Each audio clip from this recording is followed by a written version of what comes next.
Boa noite, meus amigos. Estamos aqui de volta. Como sempre, começamos esse programa invocando a Santíssima Virgem Maria, o Santo Padre Pio de Pietrelcina, para que roguem a Deus que nenhuma injustiça se cometa nesse programa. Falando em Padre Pio, daqui a pouco eu vou dar uma noticinha aqui a respeito. Mas queria começar aqui dizendo para vocês, recomendando que vocês dessem uma espiada no site do Farol da Democracia Representativa, é faroldemocracia.org. Tem lá um link chamado Material Didático para Download e Impressão, onde aos poucos estão descarregando lá um negócio chamado Curso de Atualização Política para o Liberal Democrata. Tem vários materiais muito importantes e valiosos. Não deixem de dar uma espiada lá. E agora respondi a uma carta aqui que eu recebi de um cidadão chamado André Lopes, que parece morar embora seja de Curitiba, parece morar no Canadá, porque o endereço é andrecuritiba@yahoo.ca. Eu vou ler a carta dele e em seguida fazer as observações. Não que a carta valha alguma coisa, mas porque é sintomática e típica de alguma maneira. Tenho ouvido suas acusações contra Barack Obama no Throat Speak. Entre outras coisas, você afirma que terroristas pagaram o curso dele na Harvard, que o seu histórico escolar está escondido. Parênteses, a Harvard não tem interrogação, você acha? Que o presidente do Irã diz que a eleição dele será o domínio do Islã na América. O senhor é vítima de pessoas que o acusam de ser sustentado por uma mão invisível da direita, o que não acredito. Porém, as suas afirmações contra o Obama acabam sendo tão levianas quanto, por não serem acompanhadas de provas, e custa acreditar que não haja nenhum órgão de comunicação de direita nos Estados Unidos que possa trazer isso à tona. É impossível, isto é, a Fox não levante essas questões e o senhor sim. O senhor pode apresentar algum site com reputação que apresente provas das acusações que o senhor faz? O senhor bem sabe que a internet está cheia de lixo, portanto, há sites falando bobagem para todos os lados. Inclusive, o senhor tem sido vítima disso. Sites como Obama Crimes, pelo próprio nome, já indicam por que existem. Quanto à inteligência do Obama, alguém que foi editor da Harvard Legal Review e foi professor de Direito da Universidade de Chicago tem plenas condições de escrever um livro. Eu não sou nenhum radical de esquerda ou de direita, mas acho que o senhor tem um nome a zelar e por isso lhe escrevo. E parece que o senhor está fazendo acusações sem provas. Isso acaba arranhando a sua imagem como filósofo. E bom, vamos ver aqui. Então, em primeiro lugar, é bom aproveitar essa carta para dar uns esclarecimentos. O meu critério na investigação desses fatos não é só um critério jornalístico. Eu uso todos os métodos que são, vamos dizer, aprovados em historiografia para a investigação dos fatos e a reconstituição do passado. Eu mesmo sou autor de um trabalho sobre isso, que é Metodologia nas Ciências Sociais. Lecionei várias vezes sobre isso e tenho alguma ideia de como se investiga. A primeira regra é o seguinte: o que sai na mídia ou deixa de sair não tem a mais mínima importância. Mídia é periferia da realidade. Os fatos mais importantes jamais saíram na mídia. Por exemplo, quando as primeiras pesquisas que resultaram depois na bomba atômica, jamais foram noticiadas. Noticiou quando explodiu a bomba atômica, 30 anos depois. Né? Os fatos importantes na área da ciência, sobretudo os fatos que dizem respeito à verdadeira luta pelo poder, que não equivale à concorrência eleitoral, mas a luta entre grandes grupos de influência, isso jamais sai na mídia. Porque se você quer entender o que está acontecendo, a primeira coisa é esqueça a mídia. Tá certo? Não a mídia em geral. Porque quem nunca trabalhou no jornal é gostado de ver um sujeito amador que não entende absolutamente nada de jornalismo. Né? Me cobraram aqui que as minhas palavras serão legitimadas por algum site de reputação ou por algum grande órgão de mídia. Né? O sujeito nem sabe como se faz um órgão de mídia. Digo, em primeiro lugar, um jornalista profissional está careca de saber que todo jornal ou noticiário de TV, em todo jornal ou noticiário de TV, só a parte ínfima é feita com material local, isso é dentro da própria redação. O grosso vem de agências de notícias, de centenas de agências de notícias de todo mundo. O jornal vai se limitar a selecionar aquelas notícias de acordo com a sua preferência e publicar. Então, em primeiro lugar, o jornalista profissional não se informa com material de jornal nem de noticiário de TV. Se informa com material de agência de notícias. Regra número 1. Tá certo? Segundo, esse material de agência de notícias tem que ser sujeito, evidentemente, a um exame crítico. Então, para isso, o que você faz? É claro que existem fontes, vamos dizer, que já são, você já está acostumado a lidar com elas e sabe que geralmente o material é confiável, o que evidentemente não é uma prova, mas é apenas um indício.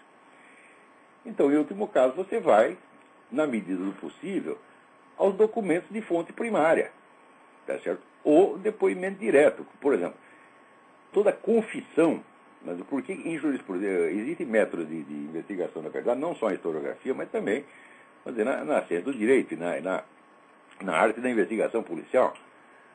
Uma confissão de crime, por exemplo, é considerada uma prova cabal. Se o sujeito confessou o crime, não se investiga mais, se parte do princípio de que ele é o autor. Não é isso? E, então, tudo que o sujeito depõe contra ele mesmo, em geral é verdade, a não ser o único sujeito que depõe contra si mesmo, que mente contra si mesmo, é maluco. Então, excluindo a hipótese da demência, né, que deveria ser visível pela própria aparência do sujeito, a confissão de um ato comprometedor ou criminoso, em geral, é verdadeira. Tá certo? Então, por exemplo, no caso, que terroristas pagaram o curso dele na Harvard. Eu não disse terroristas, eu disse organizações pró-terroristas. Isso é importante. É claro que a organização pró-terrorista faz parte do esquema terrorista. Já dizia Lenin, já distinguia o terrorismo, chamava o terrorismo de propaganda armada. Mas a finalidade da propaganda armada é abrir um espaço para a propaganda desarmada que o cumprimenta e tira suas consequências políticas. Então, organizações pró-terroristas frequentemente são mais perigosas e mais poderosas do que organizações terroristas. No caso, essa história de Harvard, talvez o camarada não saiba, mas aqui nos Estados Unidos, para você se inscrever em qualquer grande universidade, você precisa de um sponsor, quer dizer, um patrocinador, um camarada que assina como responsável pelo pagamento das suas anuidades, etc. No caso de Barack Obama, esse sponsor é um sujeito que foi advogado dos Panteras Negras. Portanto, evidentemente, não é um sujeito conservador, nem pró-republicano, né? Este camarada chamou uma entrevista de imprensa e disse o seguinte: olha, eu fui o sponsor, mas quem pagou não fui eu. Quem pagou foi um sujeito chamado Khalid al-Mansur, que aliás, é um americano, que nasceu com um nome americano e adotou esse nome ao entrar para o Islã e que se tornou depois o representante de um príncipe saudita. Príncipe saudita que, vamos dizer, é já um famoso patrocinador de organizações pró-terroristas no mundo inteiro e que, quando fez o 11 de setembro, ele celebrou o 11 de setembro como castigo divino. Olha, eu não tenho nenhum motivo para duvidar do depoimento do homem dos Panteras Negras. Quanto a Khalid al-Mansur, é fácil você procurar. Se você procurar no próprio Google, você vai achar vários textos e várias declarações de Khalid al-Mansur e você vai dizer o que ele disse. Então está aí. Um sujeito que posou como sponsor diz: o dinheiro não era meu, era do Khalid al-Mansur. Por que haveria de mentir nisso aí? Para ele atrair agora a antipatia do Obama e dos próprios Panteras Negras, que eram os clientes dele, ele não vai fazer isso. Então, muito provavelmente, essa declaração é verdadeira. Não há por que duvidar. Segundo, que o histórico escolar está escondido. Ora, já houve dezenas de cobranças de que Obama apresentasse o histórico escolar, não apareceu até agora. Agora ele pergunta aqui ingenuamente: a Harvard não tem? E você acha que a Harvard entrega para qualquer um o histórico escolar de terceiros? Mas que estupidez é essa? Tá certo? Outra coisa, que o Obama não entregou a certidão de nascimento, não entregou o histórico escolar, não entregou registros médicos, não entregou nem sequer a lista de contribuintes, é uma coisa que você pode verificar facilmente no próprio site da campanha do Obama. Você vai lá, você vê que tem uma certidão de nascimento lá, que, vamos dizer, essa que é acusada de ser fake, e se você examinar com um pouquinho de cuidado, você vai ver mesmo que não tem carimbo, não tem assinatura, não tem nada. Quem respondeu que a certidão é autêntica, que verificou, etc., etc., foi o site Fact Check, que é apresentado por aí como um site suprapartidário, etc., etc. Suprapartidário coisíssima nenhuma. Basta você imprimir a página do Fact Check e você vê em cima quem é o dono do Fact Check. É a Chicago Annenberg Challenge. A CAC, aquela mesma ONG na qual William Ayers, o terrorista, arrumou emprego para Barack Obama. Em segundo lugar, quer dizer, aí mostra, como diz Philip Berg, que existe um conflito de interesses. Quer dizer, fact-check não está examinando os fatos isentamente, mas está defendendo alguém que é um dos seus membros, porque foi um dos seus dirigentes. O Obama foi dirigente da Annenberg Challenge. É? Agora, se você ampliar as fotos que a fact-check publica para provar que as fotos são autênticas, você verá o seguinte: não tem uma foto onde apareça o papel junto com o carimbo. Aparece o papel numa folha e o carimbo na outra. E a assinatura na terceira. Isso aí está muito, essa história está muito mal contada, evidentemente. Então qualquer pessoa percebe que a intervenção do fact-check, né, não elucidou coisíssima nenhuma. Né? E depois que o presidente do Irã disse que a eleição do Obama será o domínio do Islã na América, não, isso foi amplamente noticiado e você mesmo pode verificar, gozado que... Veja, eu não sou um repórter, eu não estou fazendo matérias noticiosas. Isso é uma coisa importante de entender. Né? E, sobretudo, eu tenho um espaço limitado nas minhas colunas de jornal, e tenho um tempo limitado aqui. Se eu for citar a fonte de tudo, eu gasto metade do meu artigo só com isso, porque as fontes são muitas. Esse é o problema. E se a parte noticiosa dos jornais não está informando isso, eu não posso suprir o meu trabalho e o deles ao mesmo tempo. Eu não posso fazer, num artigo de 40 linhas, suprir todas as notícias que estão faltantes na área editorial e ainda comentá-las. Isso é absolutamente impossível. Então, o que eu faço? Eu cito de vez em quando e confio no bom senso do leitor que ele, se eu não citei as fontes, ele procurará nas mesmas fontes onde eu leio habitualmente. As minhas fontes habituais são o site World Net Daily, o Newsmax.com, o Drudge Report. Matt Drudge foi o sujeito que descobriu o famoso caso da Mônica Lewinsky, né? E as agências noticiosas. Se você não achar aí, é porque, se não tiver aí, eu cito a fonte, então. É fácil verificar essas coisas. Agora, o camarada veio me negar notícias negar fatos notórios, como por exemplo essa declaração do presidente do Irã. Essa declaração, ela não foi censurada em parte alguma, ela apareceu em vários jornais. Apenas não apareceu com o devido destaque. E as pessoas se recusam a ver nisso qualquer indício a respeito do Obama. Dirão assim: o coitado do Obama não tem nada a ver com o que o Ahmadinejad disse. É mais ou menos como o caso da Acorn, né? Que está distribuindo aí milhões de títulos de eleitor falsos, já tem processo movido pelo Partido Republicano. E o pessoal diz: então o Obama não tem culpa de que a Acorn tenha decidido ajudá-lo ilegalmente. Tá certo? Então o Obama nunca tem culpa de nada que se faz em favor dele, né?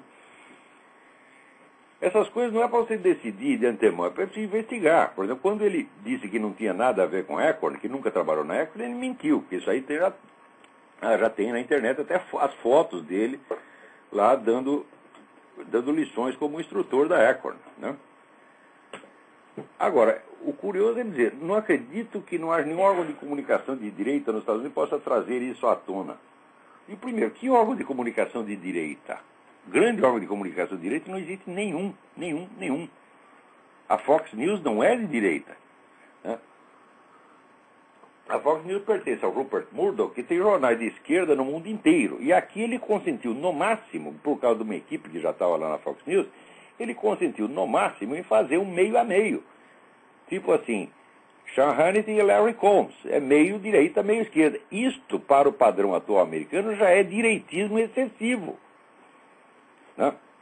E a Fox News,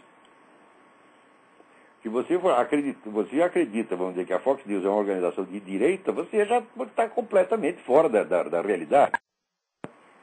Você vê, no caso, por exemplo, do Philip Berg, o único jornal de uma certa importância que noticiou o processo foi o Washington Times. O Washington Times é tido como uma encarnação mesma do direitismo. É tido, vamos dizer, pela esquerda. Porque quem é conservador sabe que o Washington Times vai deixar muito a desejar. Ele pode ser um órgão pró-republicano, mas republicano é uma coisa, conservador é outra, completamente diferente. conservadores são uma ala dentro do Partido Republicano, uma ala bem caracterizada. Por exemplo, você sabe, para saber o que pensam os republicanos, você tem que acompanhar o CEPAC. O CEPAC é o Congresso Anual dos Conservadores, dos Republicanos Conservadores. Eles são uma ala, existem outras, tá certo? E o Washington Times pode ser vagamente favorável ao Partido Republicano, porém jamais a essa ala conservadora, tá certo? Como é que o Washington Times noticiou o caso? Noticiou dizendo, isso aí são rumores que correm pela internet, né? E está bem provado que Obama nasceu nos Estados Unidos, e como prova eles alegam o quê? O página do fact-check. Isto o Washington Times. O processo do Berg só é mencionado nas duas linhas finais, como se fosse apenas um rumor a mais, e não se dá a informação essencial. O fato de que haja um processo em si mesmo não quer dizer nada. Tá certo? O processo, aliás, o processo não está acusando Obama de nada. Você vê que é um processo civil e não criminal, e o processo apenas solicita que ele apresente a sua certidão de nascimento original. Só isso. É um processo para ter uma declaração que o juiz intime o Obama a apresentar a sua certidão de nascimento. Ora, se o Obama, exibiu a sua certidão de nascimento no site da campanha, por que ele não pode mostrar para um juiz também? O que tem de mais? Né? Então, o processo não visa aprovar nada e não precisa provar nada. O processo é apenas para solicitar que apresente o documento. Bom, o que fez Obama? Apresentou o documento? Não. Obama apresentou já 2 petições para ser dispensado de apresentar o documento. Ora, o que é mais fácil, meu filho? Você abrir uma gaveta e pegar uma certidão de nascimento e levar para o juiz? Ou você contratar escritório de advocacia, que aqui custam caríssimo, para eles redigir uma petição de 15, 20 páginas, explicando que você não tem obrigação de apresentar a certidão, que você tem direito à privacidade. Quer dizer, a resposta tortuosa e esquiva do Obama é isso que chama a atenção, e isso é o fato principal. Quer dizer, qualquer jornalista, para não dizer qual historiador, tem obrigação de entender que este é o centro do acontecimento. Que o processo só se torna verdadeiramente importante por causa disso. Se você acompanhar meus artigos, seu André, você vai ver que eu não mencionei o processo antes de aparecer a resposta do Obama. Porque eu não posso prejulgar o Obama. Digo, aí se ele tem a certidão de nascimento, ele vai lá, apresenta e cala a boca desse Philip Berg. Eu só comecei a comentar o processo justamente porque o Obama não fez isso. Porque o Obama, não uma vez, mas 2 vezes, como você verá, no site do Philip Berg, se esquivou de apresentar o documento. Ora, isso aí é uma coisa altamente suspeita. Se você apresentar uma certidão de nascimento, é uma coisa obrigatória para você arrumar um emprego, para você ir para uma escola. Por que não pode apresentar? Eu digo, não pode apresentar por quê? Porque aquela certidão que apareceu no site da campanha, tão louvada pela fact-check, aquela é fake mesmo, aquela não serve, tem que ser o original impresso. Aquele negócio eletrônico, né, não convence ninguém. Ora, o curioso é o seguinte, que você diz, a internet está cheia de lixo. Claro que está cheia de lixo, tá certo? Mas isso quer dizer que qualquer coisa que saia na internet é lixo? Tem muito mais lixo no New York Times. O New York Times já foi tantas vezes desmascarado desde a década de 30, tá certo? Que a tiragem dessa porcaria está diminuindo ano após ano. Aliás, isso acontece também no Brasil. No Brasil, a tiragem, quando não cai, ela permanece estacionária. Eu asseguro para você que a tiragem dos grandes jornais no Brasil, Folha, Estadão, etc., é a mesma dos anos 50, quando a população era 3 vezes menor, tá certo? E o analfabetismo alcançar pelo menos 50% da população. Peraí, tem alguém na linha, deixa eu atender. Alô, quem é? Alô? Eu não estou ouvindo nada. Alô, desliga aí, essa aí dançou. Continuando aqui. O curioso é que ele julga o site www.obamacrimes.com. O próprio nome já indica. Peraí. Obama Crimes é o nome do site do Sr. Philip Berg. No site do Sr. Philip Berg estão os documentos oficiais do processo. A petição inicial que ele apresentou e as duas defesas do Obama. Isso são documentos de fonte primária, meu filho. Se existe um site que é confiável, é obamacrimes.com. Porque ele tem apenas a reprodução e, vamos dizer, o relatório do processo. Isso é muito mais confiável do que a mídia americana inteira. Documento de fonte primária é assim, coisa final em história, tá entendendo? Ora, quer dizer que, indo lá e lendo a defesa do Obama, lendo a petição inicial não quer dizer nada, porque o próprio Philip Berg não está afirmando isso aí. Ele diz, eu quero que o Obama venha e me desminta, que ele me apresente os documentos. Portanto, ele não está acusando o Obama propriamente de nada. Está só apresentando as razões pelas quais o Obama tem a obrigação de apresentar o documento. Quando você vai ler a defesa do Obama, aí que a coisa se torna interessante. Tá certo? Outra coisa, se você quer coisa de reputação, eu digo, ó, Philip Berg é um ex-procurador-geral do estado da Pensilvânia, porra. Foi candidato a governador da Pensilvânia, não é o Zé Mané, você está entendendo? O Philip Berg em si, ele tem mais credibilidade, tem fé pública por ter sido procurador do estado. Tá certo? Fé pública que o New York Times não tem, entendeu? Ou a CNN não tem. Por que eu vou confiar em repórterzinho? Tá certo? Quando está aqui um procurador do estado me apresentando documentos oficiais. Tá certo? Então não tem o menor cabimento. Agora, mais adiante eu fiz uma referência que o pessoal aqui está dizendo que o livro do Obama, Dreams of My Father, não foi escrito por ele. Quem levantou isso foi um repórter chamado Jack Cashill, que é um dos melhores repórteres americanos. Já li muita coisa boa do Jack Cashill, eu sei que ele não está brincando. O que fez o Jack Cashill? Pegou escritos anteriores do Obama, tá certo? E escritos atuais, e usando um programa de computador para avaliação estilística de autoria, botou os dois lá, e a conclusão é a seguinte, essas duas coisas não foram escritas pela mesma pessoa. Existem processos, vou dizer, matemáticos pelos quais você vê, por exemplo, a extensão média das frases. Tá certo? O uso repetitivo de determinadas palavras em determinados contextos ou determinadas figuras de linguagem. Isso aí se utiliza, é claro que não, vou dizer, isso não dá uma certeza absoluta, mas dá um indício, vamos dizer, um elemento de probabilidade muito maior do que pesquisa eleitoral. Você vendo os escritos do anterior do Obama, são muito ruins mesmo. Tá certo? E o fato é que o Dreams of My Father é um livro literariamente notável, é um dos motivos da fama do Obama, é que ele foi celebrado como um grande escritor. Quando você vai ler, realmente, são trechos notáveis que tem ali. Então, não apenas há uma diferença de qualidade, mas a diferença de cacuetes estilísticos comprovados ali no exame por computador. Agora, é verdade, eu não citei a fonte, eu apenas disse, mas, ora, se você procurar no Google, você vai achar, vai lá, né, Dreams of My Father, né, autoria, dúvidas, vai aparecer milhares de fontes. Jack Cashill é um sujeito enormemente conhecido aqui. Mais ainda, o Jack Cashill, depois que ele falou isso, teve um deputado, esqueci o nome do deputado, que se interessou pelo caso, né? E colocou à disposição dele um segundo computador para refazer o teste. Ele foi lá, refez o teste e deu a mesma coisa.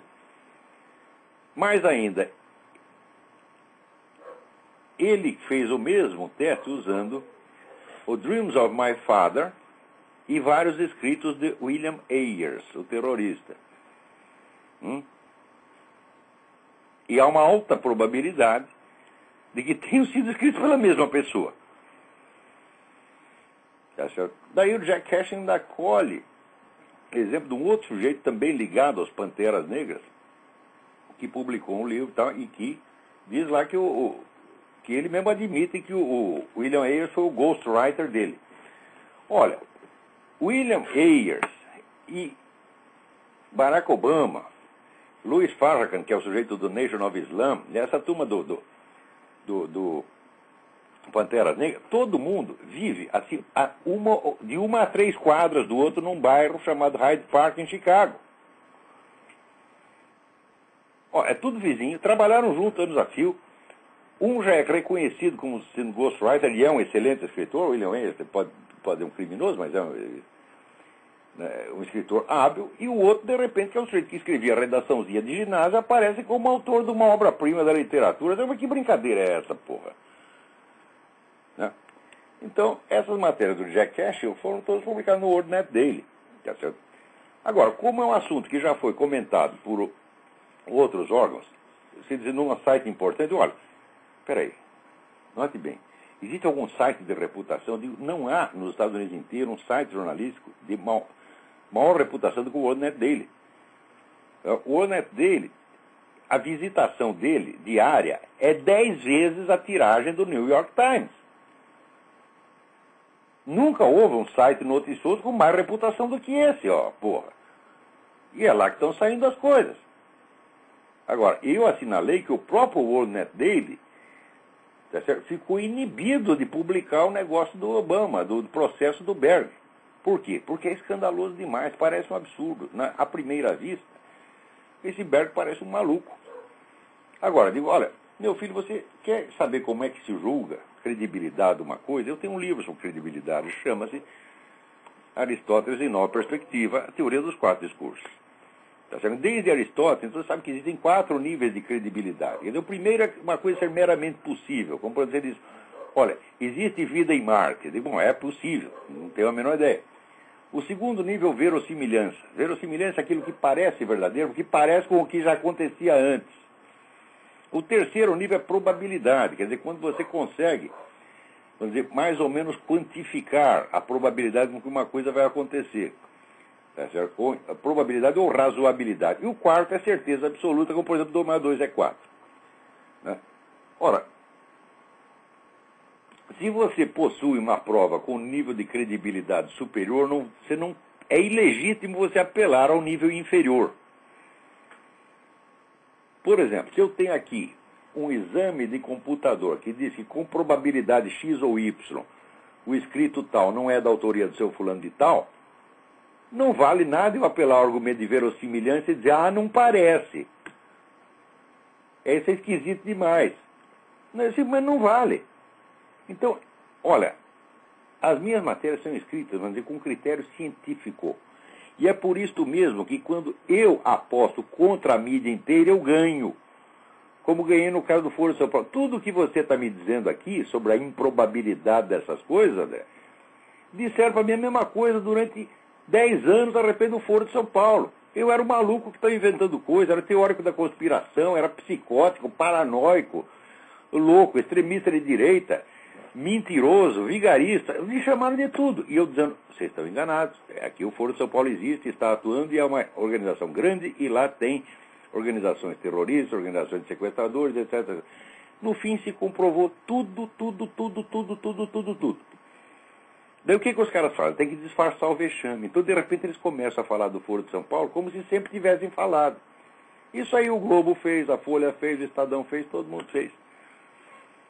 No caso do Philip Berg, eu lhe digo, o processo movido por Philip Berg é a única coisa real que está acontecendo na política eleitoral americana. O resto é quase tudo, é só impressão, é jogo de cena, é bobagem, incluindo as pesquisas de mercado, pesquisas de eleitor, de intenção de voto. Tá certo? Para avaliar a situação mesmo, digo, olha, você tem que ver em primeiro lugar quais são os fatores que dependem de uma decisão humana, de uma preferência humana, de uma subjetividade, e quais são os fatores que têm uma mecanicidade intrínseca. Então, processo tem uma mecanicidade intrínseca, meu filho. Processo você não consegue parar, você está entendendo? A hora que você quer. Depois que você começou o processo, ele tem que seguir um certo trâmite. E está exclusivamente na mão do juiz. Se o juiz decidir que o Obama está dispensado de apresentar a sua prova, tá certo? O Philip Berg recorre, né, ao terceiro circuito e depois recorre à Suprema Corte. Tá certo? Com a diferença de que isso então será decidido depois da eleição. E é claro que isso é um perigo. Até o momento, tá certo? Veja bem, quem tem que provar nacionalidade é Obama. Não, o senhor não tem obrigação, o Berg não tem obrigação nenhuma de provar que ele nasceu, sabe, no Quênia, no Zâmbia, na Serra Leoa ou no Polo Norte, tá entendendo?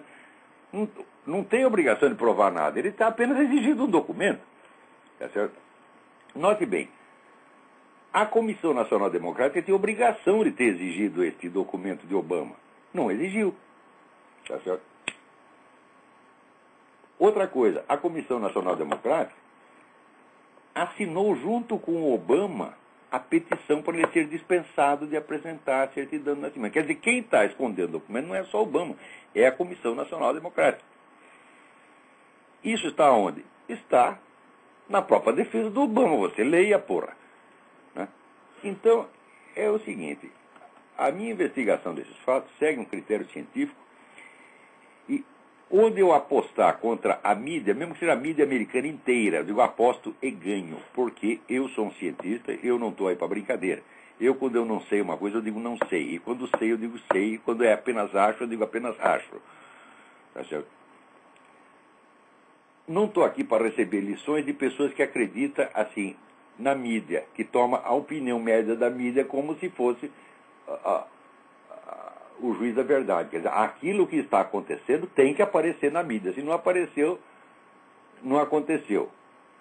Ora, isso aí é para quem nunca esteve dentro de uma redação. Eu estive 40 anos dentro de redações. Eu tenho 44 anos de jornalismo nas costas, além de vários estudos de metodologia científica que me dão os meios de distinguir aí o que é verdadeiro, o que é falso e o que é incognoscível, o que não dá para saber. Tá certo? Alô, tem alguém na linha aí, vamos lá. Alô? Olavo? Alô, Sim. Olavo? Sim. Oi, aqui é o Davi de Belo Horizonte, tudo bem? Tudo bem?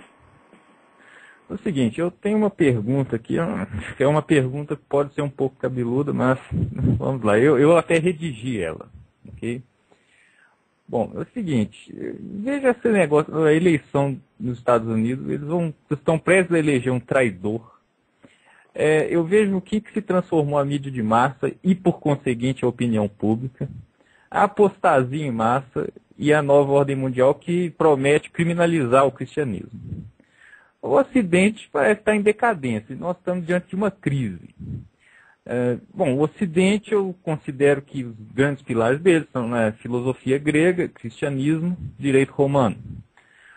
Houve ciclos culturais na história da humanidade, normalmente relacionados a religiões. Porém, eu não vejo o advento de Deus encarnado como apenas mais um ciclo cultural. Então, a minha pergunta basicamente é o seguinte: se não é o cristianismo que está em crise, o que está em crise? Essa é uma boa pergunta. Olha, o cristianismo não está em crise de maneira alguma. O cristianismo é a religião que mais cresce no mundo, inclusive dentro dos países islâmicos. Existe um anuário aqui que se chama World Christian Trends, né, que avalia exatamente o crescimento de cada religião no mundo, quantos fiéis entraram, quantos saíram, etc, etc. E você vai ver que a história de que o Islã é a religião que mais cresce no mundo é fake. Isso é só propaganda, não tem um estudo estatístico que comprova isso aí. Mas o World Christian Trends mostra que o cristianismo está crescendo pra caramba, no mundo inteiro, de uma maneira avassaladora, tá certo? Isso nunca sai na mídia. Por quê? Porque mídia é periferia da realidade, meu filho. Só quem não sabe como se faz no jornal é que acredita nesse negócio, porra. Meu filho, num jornal você não tem tempo de examinar nada. Um sujeito que está lá, um copydesk que está lá sentado, passa 30 folhas pela mão dele para ele corrigir aquilo todo dia. Ele nem presta atenção no conteúdo, tá entendendo? Quer dizer, não, assim, e num jornal, você não tem jornal, notícia TV, você não tem tempo de examinar as coisas com seriedade. Então, isso tudo é curioso. Nos anos 50, 60, quando eu formei a minha mentalidade, todas as pessoas letradas sabiam que mídia não é uma fonte confiável, que um profissional, um sociólogo, um historiador, um cientista político, vai em fontes primárias. Todo mundo sabia disso. Agora, hoje em dia, eu vejo pessoas que estudaram na universidade, todo mundo acreditando em mídia, dizendo, se não saiu no Globo, se não saiu no New York Times, é porque não aconteceu. Tá ficando todo idiota, meu Deus do céu. Então, o cristianismo não está caindo de maneira alguma. Vamos dizer, o que está acontecendo é o seguinte. nos últimos 200 anos se tentou criar aqui no Ocidente uma civilização modernista leiga. Esta está caindo. E ela vai ceder lugar ao cristianismo. Intelectuais, né? Então só vem o Islã no lugar, meu filho. Uhum. Porque você vê, na Rússia, nos países do leste europeu, né, depois do comunismo, são os países que têm a taxa de natalidade mais baixa. Quer dizer, o comunismo levou os camaradas a uma depressão, na qual eles não querem viver, não querem ter filho, etc, etc. Cria um vazio espiritual. Ora, os teóricos da Revolução Islâmica já escreveram, já tem, como é que se diz, agora não vou conseguir lembrar o nome do sujeito, tá certo? Mas vários deles dizem isso. O Islã é o que vai dar, vamos dizer, um conteúdo espiritual para a Revolução Mundial, porque a Revolução Mundial em si é vazia. Uhum. Então, o que vai acontecer? O Islã vai tomar conta dessa área comunista, tá certo? E vai tomar conta do Ocidente liberal, porque civilização leiga é quadrado redondo, meu filho. Nunca existiu, nem vai existir. Civilização é religião. Onde você não tem religião, não tem civilização. Você tem, vamos dizer, o que acontece é que 2000 anos de história do cristianismo possibilitam que, no fim, nas etapas finais, haja um simulacro de civilização se apoiando em resíduos de valores cristãos consolidados. Mas isso dura pouco. Logo cria um vazio e vem o Islã e toma tudo. E esse pessoal liberal modernista não tem fibra para reagir ao Islã. Por quê? Porque eles são mentalidades incertas, mentalidades puramente negativas, tá entendendo? Não tem valores positivos nos quais se afirmar. Então o Islã tem. O Islã não é revolucionário. O Islã é um princípio de ordem. É um princípio de ordem que você pode achar detestável, porque é totalitário, é isso, é tudo bom, mas é uma ordem. Então, entre a desordem total e a ordem vai predominar o que? A ordem islâmica, porque a cristã eles não querem mais. Então fica assim, o Islã é uma espécie de plano B, você está entendendo? Quer dizer, meu filho, você não aceitou a escola Rizoni Frank, então tu vai para a FEBEM. É o que vai acontecer. O Islã é a FEBEM da Europa, tá entendendo? Uhum. Quer dizer, você não aceita. Por exemplo, você não aceita confessar seus pecados de vez em quando, né? Pedir para Jesus Cristo te perdoar, limpar seus pecados. Então vem aí o Ayatollah, vai vestir sua mulher de burca, né? E vai fazer você ajoelhar 5 vezes na direção da Meca. E assim por diante, pô.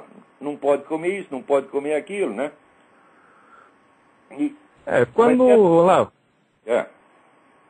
Quando eu me referi na apostasia, eu me referi mais no sentido dos intelectuais. Porque realmente dá para ver que houve uma apostasia. A intelectualidade ocidental está em frangalhos. Mas ela só fez, os últimos 200 anos, só fez se vender, porra. E a filosofia grega também foi lá para baixo. Mas que filosofia grega? O pessoal não entende nada disso.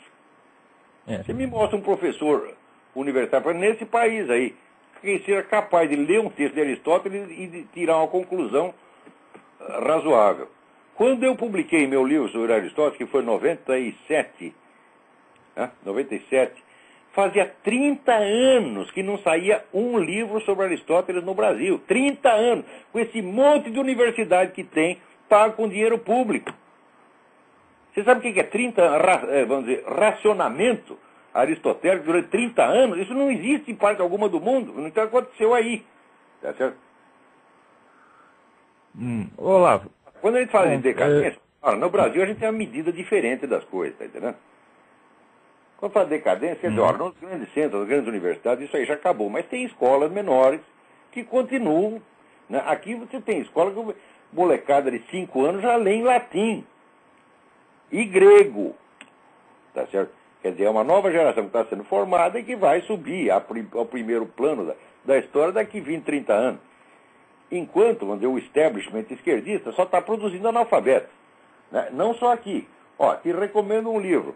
Laurent Laforgue. Laforgue, por incrível que pareça, é Laforgue com 2 F. La débâcle de l'école. Une tragédie incomprise. A debacle da escola, uma tragédia incompreendida. Laurent Laforgue.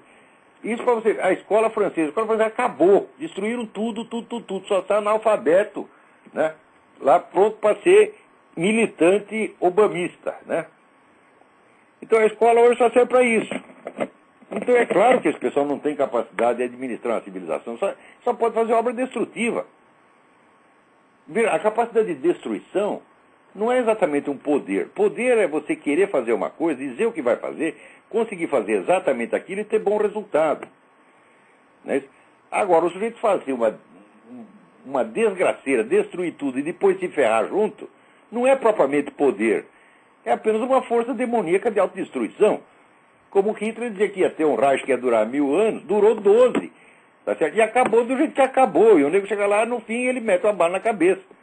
Aqui Obama é a mesma coisa, bicho. Obama vai destruir o país e depois se destrói junto. Isso não é realmente o poder. A gente tem uma concepção muito grosseira do que seja o poder. O poder tinha Moisés. Moisés, 5.000 anos atrás, deu umas ordens para os caras. Vocês fazem assim, assim, assim.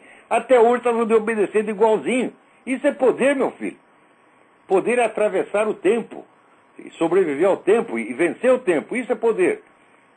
Agora, você destruir tudo e se ferrar junto, lá é poder, pô.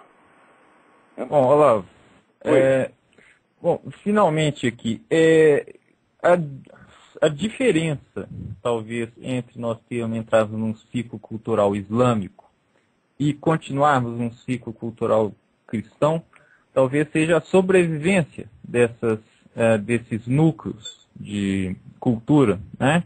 Ou seja, se a nova ordem mundial não matar essas crianças, né, então talvez não entremos propriamente num ciclo cultural islâmico. O que está acontecendo é o seguinte, é que ao cristianismo estão sendo negados os meios de representação pública. Inclusive aí no Brasil. Aí no Brasil tem vários projetos tramitando no Congresso que praticamente vão reduzir as religiões à vida privada. Você não vai poder ter culto público, você não vai poder... Isso está acontecendo já aí no Brasil. Em outros países já aconteceu, no Canadá já aconteceu. No Canadá, se você ler certos versículos da Bíblia, você vai para a cana. Então, o sujeito acaba tendo a mesma posição que o cristão tem no Irã. No Irã você pode ser cristão dentro da sua casa. Se você sair e ler a Bíblia em público, você vai para a cana. Eles estão montando já essa situação. Vamos dizer que já prepara a tomada do poder pelo Islã, tá entendendo? Então, o que está acontecendo não é uma retração do cristianismo. As pessoas não estão fugindo do cristianismo. Não há uma fuga do cristianismo. Ao contrário, está havendo um crescimento extraordinário. Mas as pessoas, é só povão, você está entendendo? Nas altas esferas você não pode penetrar. Você não pode ter voz ativa na universidade, no parlamento. Ou seja, estão expulsando a religião cristã da vida pública. Ao mesmo tempo onde o cristianismo está se expandindo numericamente. Isso aí só pode terminar mal. Terminar mal como? Numa matança. Porque se você destrói culturalmente uma comunidade, você destrói os meios de participação na vida pública, na comunidade, e você a marginaliza completamente, mas ela continua existindo e sendo numericamente significativa, o que você vai fazer em seguida? Você vai ter que matar os caras, porra.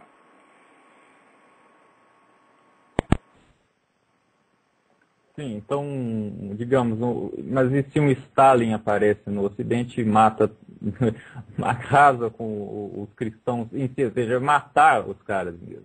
E aí o que acontece? Matar cristão nunca adiantou nada. Bom, realmente. Isso, mais mata, mais aparece. Isso aí. Olha aqui, leis que tramitam em Brasília. Será proibido fazer cultos de evangelismo na rua, pela reforma constitucional. Cultos somente com portas fechadas. As igrejas serão obrigadas a pagar impostos sobre dízimos, ofertas e contribuições. Programas evangélicos da televisão terão horário limitado. Pastor só pode fazer programa de televisão se tiver faculdade de jornalismo. Vai ser considerado crime... Por exemplo, se você falar contra espiritismo, feitiçaria e idolatria, você vai para a cana. E assim por diante, tudo isso está na reforma constitucional. Vários projetos de lei, está aqui, ó. Puta vida. Não dá tempo de ler tudo isso aqui, mas isso aí, mas coisas desse tipo já aconteceram em outros lugares. Isso aqui, no mundo inteiro você tem leis para proteger o Islã. Você não pode falar mal do Islã, mas você pode falar mal do cristianismo. Você fala o que você quiser do cristianismo, não acontece nada. Você fala contra o Islã, vem um governo liberal moderno e te põe na cadeia.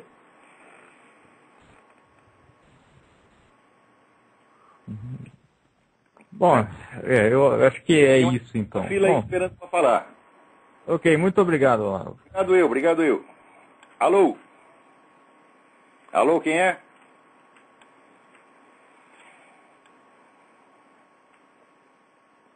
Bom, aqui temos uma carta muito interessante.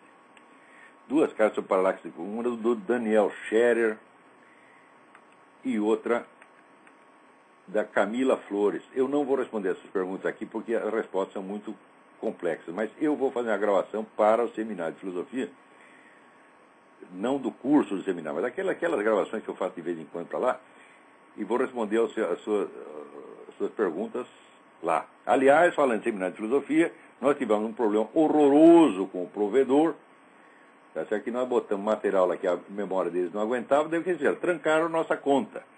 E não só trancaram nossa conta, como bloquearam o acesso ao nosso próprio material, de maneira que não podiam pegar aquilo para migrar para outros sites. Foi só hoje que conseguimos. Quer dizer, isso é uma sacanagem, uma filha da putice, né? Tem que processar essa porra desse site. Agora, fica difícil processar, porque o seminário, a sede do seminário é aí. Eu estou aqui, né, e o provedor também parece que é daqui. Isso é uma sacanagem muito grande, mas graças a Deus já foi superado, já voltamos ao funcionamento normal, tá certo? Então, por favor, visitem lá o site www.seminariodefilosofia.org. E eu espero que até a semana que vem, ou se não for a semana que vem, daqui 15 dias, eu dou uma resposta para vocês lá. São cartas muito boas. Parabéns, Daniel Scherer e Camila Flores, pela sua pergunta. Mostra que vocês estão estudando mesmo, estão fazendo esforço para entender. Tá certo? É a coisa, no Brasil, o sujeito quer entender. O brasileiro tem um compromisso sacrossanto de não entender porra nenhuma. Ele é fiel a isso, né? Quando nós no batismo já pergunta, né? Você entenderá alguma coisa? Daí o padrinho responde, não. Pronto. É o batismo do capeta, porra. Feito lá pela turma da Teologia da Libertação. Aliás, aqui o pessoal diz... Veja, aqui se tornou proibido dizer que o Obama foi muçulmano. É incrível, porque, veja, ele mesmo diz que ele se tornou cristão, entre aspas, aos 20 anos de idade, quando conheceu o pastor Jeremiah Wright. O que ele era antes? Né?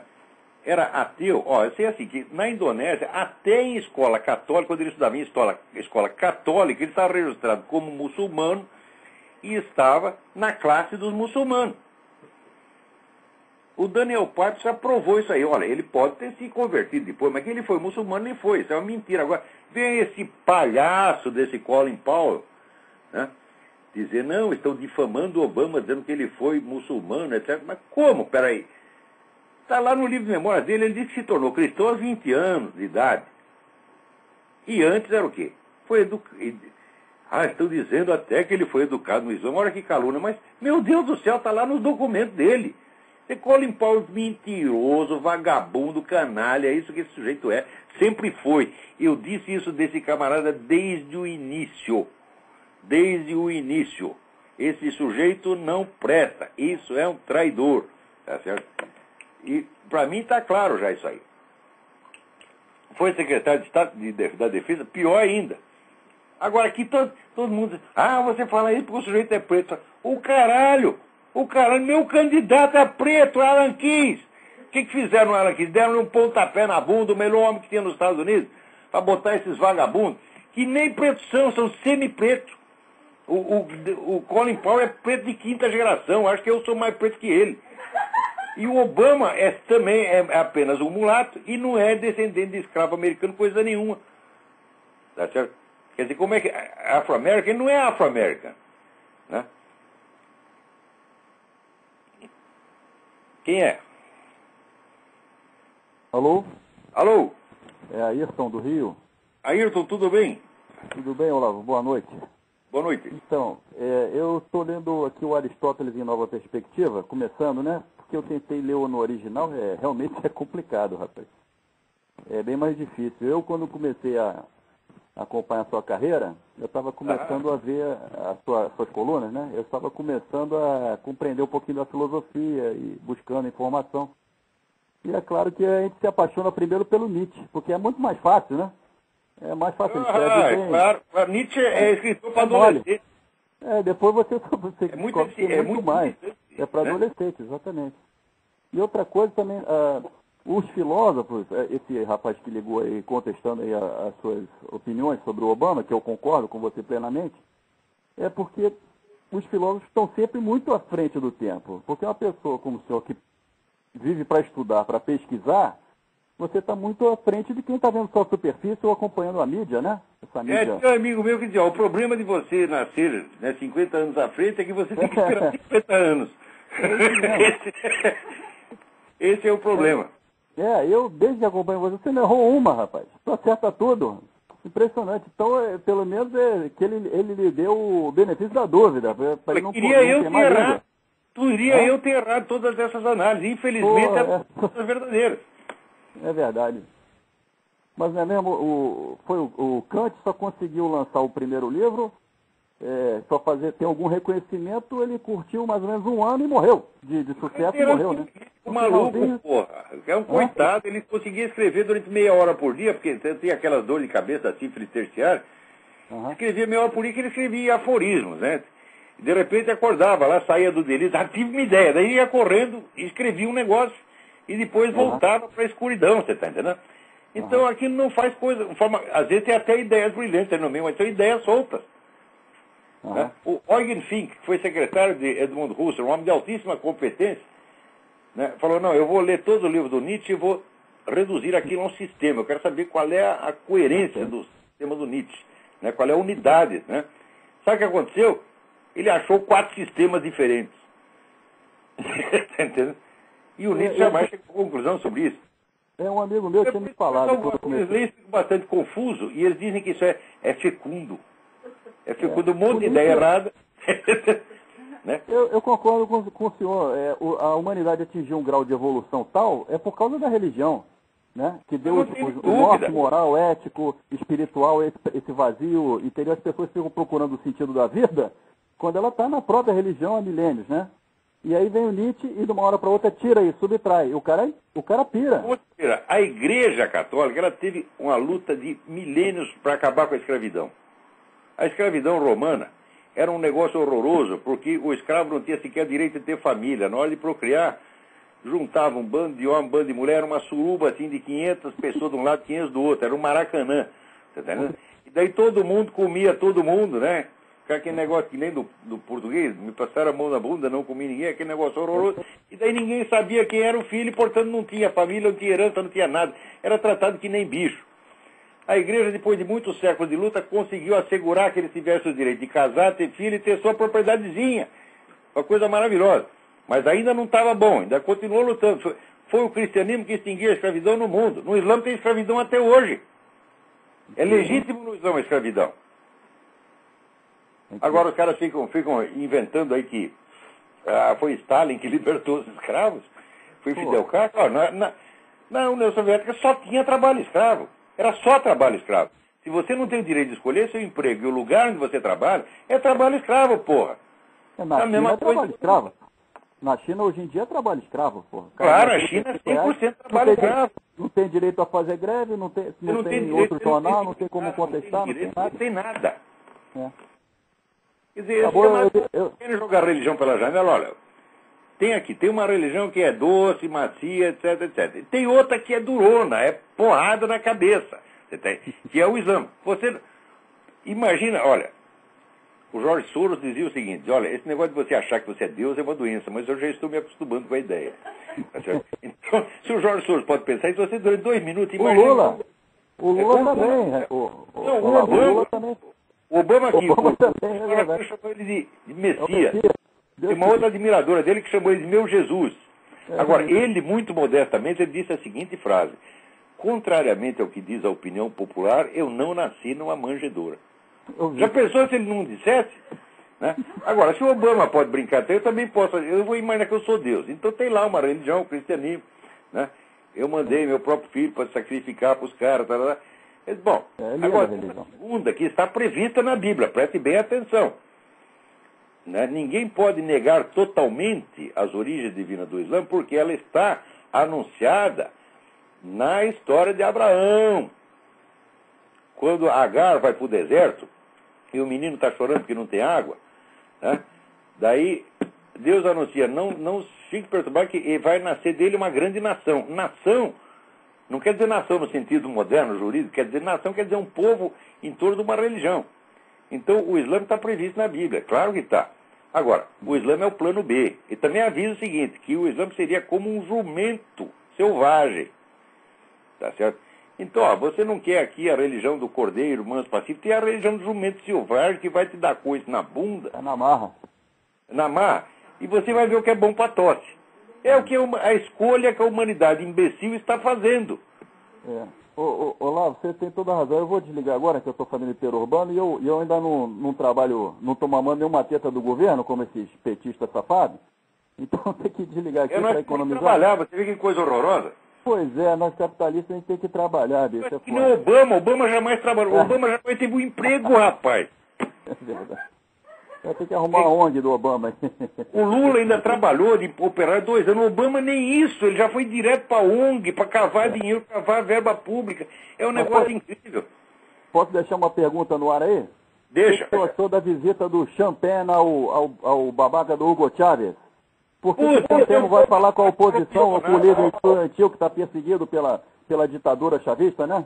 Ele não pode ver um ditador que ele fica de pau duro, rapaz. É um negócio impressionante. Esse menino não tem jeito. Mas olha a cara dele. Você já viu bem a cara do Champagne? Pô. Deve ser esquisito, hein, rapaz? Eu acho que é bom, tem algum problema aí, hereditário, sei lá o quê. Tá bom, agora, rapaz. Fica com Deus aí. Vou acompanhar o programa aqui. Obrigadão. Abração. Aqui, antes de eu atender, a Priscila Hoffman pergunta se eu conheço o livro Verdade Absoluta, Libertando o Cristianismo e seu Cativeiro Cultural, de Nancy Pearcey. Conheço o livro, acho admirável, leitura obrigatória. Agora ela diz, só fiquei com dúvida quando diz que a nova era vem do neoplatonismo de Plotino. Isso, de fato, é um detalhe errado, mas isso não é importante no livro, né? As origens históricas do negócio não é o campo da Nancy Pearcey. Leiam esse livro, se puder. Verdade Absoluta, Libertando o Cristianismo e seu Cativeiro Cultural. Nancy Pearcey, P-E-A-R-C-E-Y. Alô, quem é? Alô, nós temos 1 minuto aí. Olá, boa noite. Boa noite, tudo bem? Boa noite, é o Ricardo. É o Ricardo, Colômbia, Carolina do Sul. Tudo bem? Eu ouvi você... Tudo bem.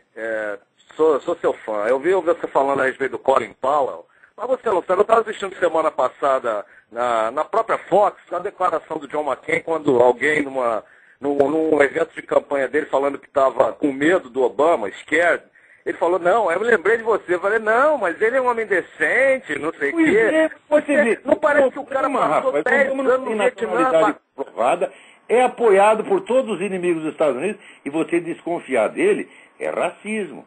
O cara passou 10 anos no Vietnã combatendo comunista e foi prisioneiro de guerra, e na hora que ele tem oportunidade, que fala... Mas agora tá velho e broxa, pô. Agora não adianta mais. Mas assim não dá, assim não tem jeito, né? Não, e o John McCain nunca foi um conservador. John McCain é o que eles chamam liberal republican. Ele parece muito mal um democrata do que outra coisa. Mas quando escolheram o John McCain, em vez de escolher os outros, já decidiram que era para levar porrada. O John McCain está querendo entrar nessa luta com as 2 mãos amarradas, tá certo? E ainda dando vantagem para o adversário. Eu ouvi isso, eu fiquei, meu Deus do céu, assim não tem jeito. De qualquer maneira, muito obrigado, parabéns. No Diário do Comércio, que chama o Candidato do Medo, você vai estar tudo explicado lá por que essa merda está acontecendo. Agora, para não dizer que está tudo mal, vejam vocês. Abriram o túmulo do Padre Pio 40 anos depois da morte dele. O corpo está intacto. Olha, esses fenômenos, por exemplo, a grande mídia não destaca. Ela até noticia um pouquinho, como se fosse um nada. Ora, esta notícia, tá certo? Arrebenta com toda a cultura moderna, só esta. Mesmo que fosse o único santo que tem o corpo incorruptível depois de 40 anos, isso já bastaria para estuporar com toda a cultura moderna. Porque esse fato você não tem explicação, mas ele acontece. Tá certo? E isso é uma prova de que a Igreja Católica não está brincando com os ensinamentos dela. O que ela diz acontece. Quer dizer, pensem nisso, minha. No YouTube tem, você procura lá, Exumação del Padre Pio, exumação, e tem um H depois do X, exumação. Vocês vão achar, lá tem vários vídeos sobre isso. Então, o grande Padre Pio, que foi beatificado, foi canonizado beatificado não, foi canonizado pelo João Paulo II, ainda está, depois de morto, ainda está dando a sua mensagem, tá certo? A sua mensagem de caridade, amor, de salvação. Vão lá e vejam isso. Esta notícia vale mais do que tudo que saiu na CNN, na Fox News, no New York Times, nos últimos 40 anos. Isso é mais importante do que tudo, porque isso diz respeito, vamos dizer, ao destino do ser humano depois da morte. Porque a nossa vida passa, ela é rapidinha. Mas depois disso tem um negócio que chama eternidade. O que vai acontecer para nós lá? Está aí o Padre Pio, depois de morto, respondendo. Então, até a semana que vem. Muito obrigado a todos.